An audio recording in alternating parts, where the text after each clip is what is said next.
अस्सलाम वालेकुम एवरीवन, मैं हूं सिमीशा और आप देख रहे हैं मेरा channel M A political science with Simisha. ठीक हो गया। ये मैं वीडियोस बनाने जा रही हूँ हरफ आगाज़ और हासिल कलाम के हवाले से।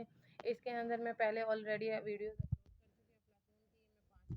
रस्तों की मैं ही 4 कर चुकी हूँ, जैन बुदीन की कर चुकी हूँ, हीगल की कर चुकी हूँ। अब बारी है बेंथम की।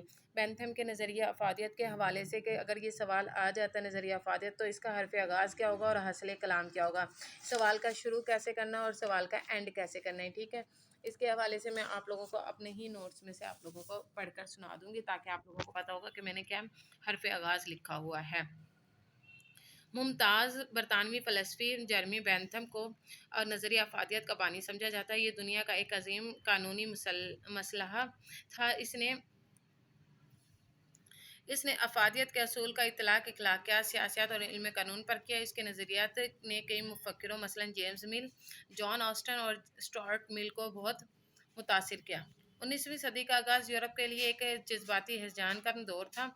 इसकी वजह फ्रांस का इनकलाब और सनती इनकलाब था। इसके नतीजे में नज़रिया अफ़ादियत ने जन्म लिया, जिसकी बुनियाद फ़र्द की खुशी है। नज़रिया अफ़ादियत के हवाले से सिर्फ एक ही बात आप लोग याद रखो, ताकि आप लोगों को याद रहेगा कि कौन सा है। इसमें खुशी और गम का इसने नज़रिया पेश किया था। ये मेरे इसमें 14 खुशियाँ बयान की थी और 12 दुख बयान करते किए थे, जो कि इंसान की ज़िंदगी पे इफेक्ट करते हैं। ठीक है, अच्छा जी, खैर मैं इसका इख्तिताम बताने जा रही हूँ, छोड़ें बाकी सारी चीज़ें।